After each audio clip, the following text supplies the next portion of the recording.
পেশা হিসেবে medical representative কেমন, এই শিরোনামে যে আলোচনাটি আমি গত পর্বে করেছিলাম সেটি যারা শুনেছিলেন তাদেরকে আমি ধন্যবাদ জানাই। আজকে একই শিরোনামে দ্বিতীয় পর্ব, এই অংশে আমরা যথাসম্ভব আলোচনা করব পেশা হিসেবে মেডিকেল রিপ্রেজেন্টেটিভ কাজটি কেমন। তো আলোচনার প্রথমেই আমি গত পর্বে যে বিষয়গুলি আমরা আলোচনা করেছিলাম সেটা চৌম্বকাংশ একটু উল্লেখ করা প্রয়োজন বোধ করছি। আমরা সেখানে আলোচনা করেছিলাম মেডিকেল রিপ্রেজেন্টেটিভ কি বা প্রতিনিধিত্ব, মেডিকেল রিপ্রেজেন্টেটিভ বা চিকিৎসা প্রতিনিধিত্বটা কি সেটা আমরা আলোচনা করেছিলাম বাংলাদেশের ওষুধ শিল্প সম্পর্কে সংক্ষিপ্ত ইতিহাস এবং বাংলাদেশে বর্তমানে প্রায় 550 থেকে 600টি ওষুধ কোম্পানি বর্তমানে ওষুধ উৎপাদন করছে, যেটা দেশের ওষুধের চাহিদা মিটিয়ে উদ্বৃত্ত ওষুধ উৎপাদন করছে এবং বাংলাদেশ 106টি বিশ্বের 106টি দেশে ওষুধ রপ্তানি করছে। এসব বিষয়গুলি গত পর্বে আমরা আলোকপাত করেছিলাম। আশা করি যারা আলোচনাটি দেখেছিলেন তারা বিস্তারিত জানতে পেরেছেন। আমি তাদের সকলকে আবারও ধন্যবাদ জানাচ্ছি। বাংলাদেশের ওষুধ শিল্পের এই বৈপ্লবিক পরিবর্তনের ফলে আমরা আগে উল্লেখ করেছিলাম 1982 সালে ঔষধ নীতি প্রণয়নের ফলে বহুজাতিক কোম্পানিগুলি পিছু হটে এবং বাংলাদেশের কোম্পানিগুলি বাংলাদেশি উদ্যোক্তারা যখন ঔষধ খাতে বিনিয়োগ করেন এবং এই খাতটি অত্যন্ত লাভজনক হওয়ার কারণে ধনাঢ্য পুঁজিপতি ব্যক্তিরা এই খাতে বিনিয়োগে আকৃষ্ট হন এবং ব্যাপক হারে এই খাতে বিনিয়োগ করতে শুরু করেন। ফলে তরতর করে বাংলাদেশের ওষুধ শিল্প এগিয়ে যেতে শুরু করে এবং একটা পর্যায়ে এমন একটা পজিশনে এসে এখন দাঁড়িয়েছে, আমরা সেটা গত পর্বে আলোচনা করেছিলাম। এত বেশি ওষুধ কোম্পানি বাংলাদেশে, ওষুধ কোম্পানিগুলির এত বেশি দৌরাত্ম্য, যেটা আমি কিভাবে উল্লেখ করব আমি জানি না। তবে আমি একজন মেডিকেল রিপ্রেজেন্টেটিভ হিসেবে আমি যতদূর জানি বা দেখেছি, মিনিমাম 30 থেকে 35টা কোম্পানি সর্বশক্তি বিনিয়োগ করে হাড্ডাহাড্ডি প্রতিযোগিতা করে যাচ্ছে ডক্টর ফ্রন্টে, কেমিস্ট ফ্রন্টে। এর বাইরে আরও কোম্পানি তো আছেন, ওনারাও কাজ করছেন ওনাদের মতো করে। ফলে ব্যাপক হারে মেডিকেল রিপ্রেজেন্টেটিভের চাহিদা দেখা দিয়েছে। মেডিকেল রিপ্রেজেন্টেটিভরা আসছেন সার্কুলার দিলেই শত শত ছেলে, আমাদের দেশে যেহেতু শিক্ষার হার বেড়েছে, শিক্ষিত বেকার যুবকের সংখ্যা বেড়েছে, মেডিকেল রিপ্রেজেন্টেটিভের জন্য কোম্পানিগুলি যখনই সার্কুলেশন দিয়ে থাকে তখনই শত শত যুবক এসে ভিড় করেন এবং আমি দেখেছি এইসব যুবক অধিকাংশই অল্প কিছু সময় কাজ করেন, কিন্তু তারা বেশি দিন এখানে স্টে করতে পারেন না, থাকেন না। কেন থাকেন না? কেন এইসব স্বপ্নবাজ যুবকেরা উৎসাহী হয়ে আসেন, ভাগ্য পরিবর্তন করবেন এবং এই চ্যালেঞ্জকে সাহসিকতা নিয়ে এই পেশায় আসেন, কিন্তু চলে যান? কেন পারেন না সেটা? এ প্রসঙ্গে আমি প্রথমত বলবো আমাদের শ্রম আইনের যথার্থ প্রয়োগের অভাব এবং ঔষধ নীতির যে আমাদের জাতীয় যে ঔষধ নীতিটি রয়েছে তার যথার্থ প্রয়োগের অভাব এবং ঔষধ উৎপাদনকারী প্রতিষ্ঠানের কর্তৃপক্ষের অন্যায় অনৈতিক কিছু কাজ করানোর ফলে এই পেশা অত্যন্ত ডিফিকাল্ট হয়ে গেছে এবং এই পেশায় শিক্ষিত স্মার্ট উদ্যমী তরুণেরা এসে আর টিকতে পারেন না। ওনারা অল্প কিছুদিন স্টে করে এখান থেকে চলে যান। গত অন্তত 2 দশক ধরে এমনটা ঘটে আসছে। কোম্পানিগুলি, আমি এই বিষয়টা পরে আলোচনা করব, কী ধরনের অনৈতিক আচরণ কোম্পানিগুলি করে থাকেন এবং কী ধরনের অন্যায় এবং জবরদস্তিমূলক কর্মসূচি চাপিয়ে দিয়ে একজন মেডিকেল রিপ্রেজেন্টেটিভকে নাজেহাল করে তোলেন। সেই আলোচনাটা আমি পরে আসছি। তো একজন নবাগত মেডিকেল রিপ্রেজেন্টেটিভ যখন মার্কেটে আসেন, কাজ শুরু করেন। তিনি এসব অন্যায় আচরণ এবং অন্যায় জবরদস্তিমূলক এসব কর্মকাণ্ডে নাজেহাল হয়ে ঢাকা বিশ্ববিদ্যালয়ের মতো বিদ্যাপীঠ থেকে অনার্স করা, মাস্টার্স করা, চট্টগ্রাম বিশ্ববিদ্যালয়ের মতো দেশের সুনামধন্য প্রতিষ্ঠানগুলি থেকে ভালো ভালো ভালো ডিগ্রি নিয়ে বা ভালো ভালো রেজাল্ট নিয়ে পড়াশোনা করে আসা ছেলেরা এই পেশায় এসে হিমশিম খেয়ে চলে যেতে হচ্ছে, থাকতে পারছেন না। ফলে এই পেশার মান, এরপর যারা দ্বিতীয় শ্রেণীর অনেকে আছে, আমি আমার সহকর্মীদের আমি সমালোচনা করতে চাই না, অনেকেই এসে এই পেশায় জুড়ে যান, যাদের কোয়ালিটি নিয়ে, যাদের কর্মদক্ষতা নিয়ে আমি প্রশ্ন তুলতে চাই না, আমার সহকর্মী দ্বারা। কিন্তু এক শ্রেণীর মেধাবী যে ছেলেগুলি আসার কথা, থাকার কথা, যারা একটু অনুকূল পরিবেশ পেলে এখানে থেকে ক্যারিয়ার করতে পারে এবং নিজ স্ব অর্গানাইজেশনের জন্য ভালো কিছু করতে পারে, তাদেরকে এই পেশায় আসার পরে অন্যায়, অনৈতিক এবং অনিয়ম করে ওই ধরনের মেধাবী লোকগুলিকে, মেধাবী তরুণ স্বপ্নবাস তরুণদেরকে এই পেশা থেকে তাড়িয়ে দেওয়া হয়। ফলে এক ধরনের অনভিজ্ঞ, অপরিপক্ক এবং অপরিণত বুদ্ধির কিছু তরুণ এই পেশায় এসে ভিড় করেন, যার ফলে এই পেশার মান দিনে দিনে অনেকটা কমে এসেছে। আমি প্রথমেই বলেছি, এখানে ওষুধ উৎপাদনকারী প্রতিষ্ঠানের কর্তৃপক্ষের অন্যায়, অনৈতিক এবং ভীতিকর কিছু কর্মসূচির কারণে মেধাবী, উদ্যমী, সাহসী তরুণেরা এখানে টিকতে পারে না। অল্প দিনেই তারা এই পেশাটা ছেড়ে চলে যায়। এবার আসা যাক কি সেই কাজগুলি। গত আলোচনায় আমরা এক পেশাগত দিক থেকে একজন মেডিকেল রিপ্রেজেন্টেটিভের যে বেসিক কর্মকাণ্ড সে বিষয়ে আলোচনা করেছিলাম।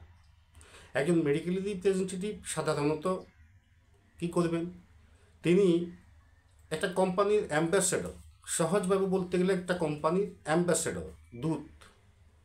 তিনি একটা কোম্পানির পণ্যের গুণগত মান, প্যাকেটের সাইজ, দাম ইত্যাদি নিয়ে ডক্টরের কাছে যাবেন এবং ডক্টরকে কনভিন্স করার জন্য ওই সকল অর্গানাইজেশনের যে ধরনের পলিসিগুলি রয়েছে সেই পলিসিগুলি অ্যাপ্লাই করে একজন ডক্টরকে তার ব্যবস্থাপত্রে কোম্পানির প্রোডাক্ট লেখানোর জন্য কনভিন্স করবেন।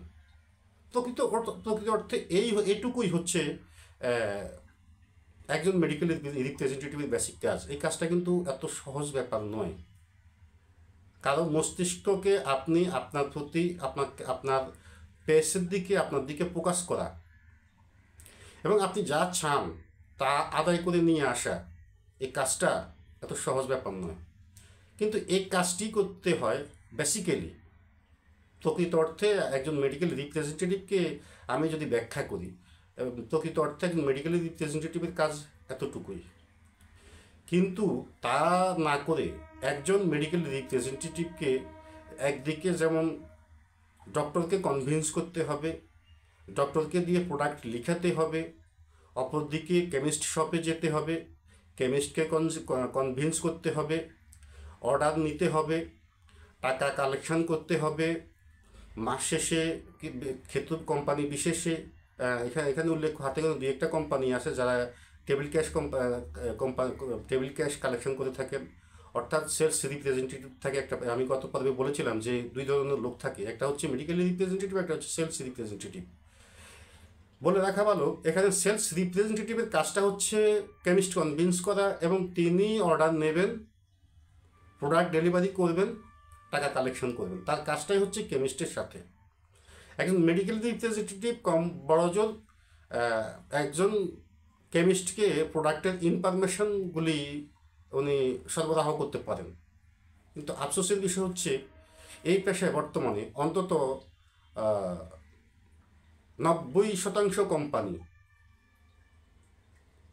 সেলসের জন্য, কালেকশনের জন্য, প্রেসক্রিপশনের জন্য, এবং যত ধরনের কাজ মার্কেটে আছে, কত ধরনের কাজ সেটা আমি ব্যাখ্যা করতে গেলে অনেক সময়ের ব্যাপার। এত ব্যাখ্যা আমি করে সময় নষ্ট করতে চাই না, আর অনেকেরই ধৈর্য থাকবে না এত বড় আলোচনা শোনার জন্য।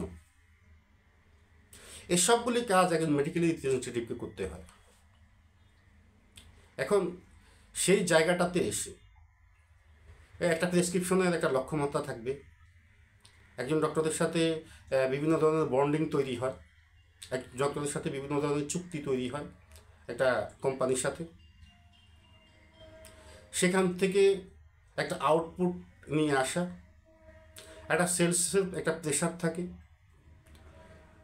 একটা বিক্রয়ের একটা লক্ষ্যমাত্রা থাকে, সেই লক্ষ্যমাত্রা আদায় করা এবং মাসের শেষে কোম্পানির টাকা কোম্পানিকে বুঝিয়ে দেওয়া। দ্যাট মিনস আমাদের ভাষায় যাকে ক্লোজিং বলা হয়। চারটিখানি ব্যাপার না, অনেক কঠিন ব্যাপার। এ হচ্ছে একটা ব্যাপার। এবারে আসেন, আমি কিছুক্ষণ আগে উল্লেখ করেছিলাম যে প্রয়োজনের তুলনায় বাংলাদেশের 20 লক্ষ মানুষের গত ভিডিওতে আলোচনা করেছিলাম, বাংলাদেশে 20 লক্ষ মানুষের ছোট্ট একটা বাজার, ঔষধের বাজার। তা ওষুধ এমন কোনো বিষয় নয় যে একেবারে মুড়ির মতো মানুষ খাবে, ডাল ভাতের মতো করে খাবে। যেমন ভাত না রান্না করলে হবে না, বাংলাদেশ ভাত ভাত খেতে পছন্দ করে, ভাত বাংলাদেশের মানুষের প্রধান খাবার। ওষুধটা এমন কোনো বিষয় না, বাঁচার জন্য নিতান্তই যেটা না হলে নয় এমন একটা প্রোডাক্ট হচ্ছে ঔষধ। সেই ওষুধটা মানুষ প্রয়োজনের তাগিদে খেয়ে থাকে। সেই ওষুধের বাজারটা 20 কোটি মানুষের বাজার, সেখানে কতগুলি কোম্পানি থাকার প্রয়োজন, অথচ সেখানে প্রায় 600-র মতো কোম্পানি। তাদের জন্য 20 কোটি মানুষের একটা বাজার। তাহলে বাজারটা কত ছোট, সাইজটা কত ছোট। এবং অনুন্নত একটা দেশ, যে দেশে রাজনৈতিক কলহ, বিভিন্ন প্রাকৃতিক দুর্যোগ, আচার অনুষ্ঠান ইত্যাদি নানান ক্রাইসিস মোমেন্ট লেগে থাকে, বাজারে ওঠানামা করে, সেই জায়গাটাতে অনেক অনেক হাড্ডাহাড্ডি একটা প্রতিযোগিতা কোম্পানিগুলিতে বিক্রয়ের জন্য। ওই প্রতিযোগিতার গেঁড়া করে পড়ে যায় ফার্মাসিউটিক্যালস কোম্পানির প্রতিনিধিগুলি। একটা ফার্মাসিউটিক্যালস কোম্পানির প্রতিনিধি প্রেসক্রিপশন ক্রিয়েট করলো। সেই প্রেসক্রিপশনটা যখন কেমিস্ট ফ্রন্টে আসলো, কেমিস্ট একটা শক্তিশালী অবস্থানে চলে যাবে। কেমিস্ট তার কাছে বিভিন্ন ধরনের ডিমান্ড করে বসবে। সেই ডিমান্ড ফুলফিল করার ক্ষমতা একজন মেডিকেল প্রমোশন অফিসার বা একজন মেডিকেল রিপ্রেজেন্টেটিভের থাকে না। কিন্তু এদিকে কোম্পানির কিন্তু প্রতিনিয়ত চাপ রয়েছে একটা বিক্রয়ের লক্ষ্যমাত্রার জন্য। বাধ্য হয়ে একজন মেডিকেল রিপ্রেজেন্টেটিভ নিজের পকেটের টাকা দিয়ে একজন কেমিস্টের ডিমান্ড ফুলফিল করতে হয়, যেহেতু প্রতিযোগিতার বাজার। আপনি দিচ্ছেন না তো অন্য কেউ দেবে, অন্য কারো কাছ থেকে নেওয়া যাবে।